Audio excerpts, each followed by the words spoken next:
ايوه يا حاج. ايوه انا غضبانه وقاعده عند اخواتي.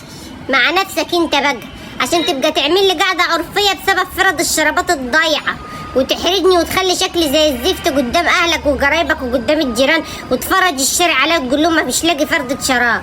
اديني سبت لك الضرب اللي فيه. كل شيء نصيب، ولا اقول لك مفيش نصيب من اصله. وما ترنش عليا خالص ولا تكلمني ولا لك دعوه بيه. ماشي يا اخوي. بقول لك ابقى حط اكل البطتين وجد اللنده للفراخ البيض عشان ياكلوا، ما بياكلوش الا في النور.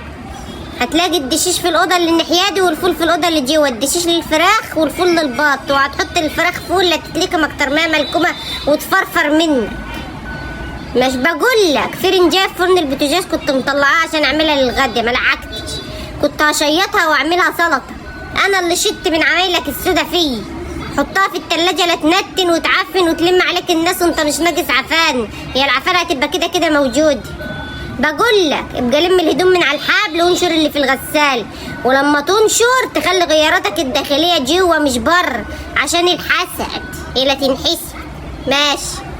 بقول لك اوعى تنسى تقفل النور قبل ما تنام. اقفل النط كلها، وفي فاكهه فوق التلاجة ابقى كلها لا هتبوظ وتعفن وتضرب، انت اولى بيه.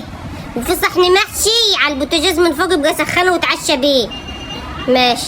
بقول لك ما تبقاش تسيب مواعين في الحوض، اغسل اول باول، واوعى تنام وتسيب التلفزيون مفتوح لا ينحرق.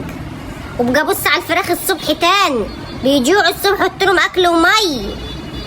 ونضف الدار اول باول، ما تسيبهاش تلم تراب وتعفن. ما انا مش راجعه تاني، بس بطمن على حاجتي، مش حاجتي دي يا اخويا. ما انت هتخربها وتقلب الدار على وطيه. لازم اطمن على حاجتي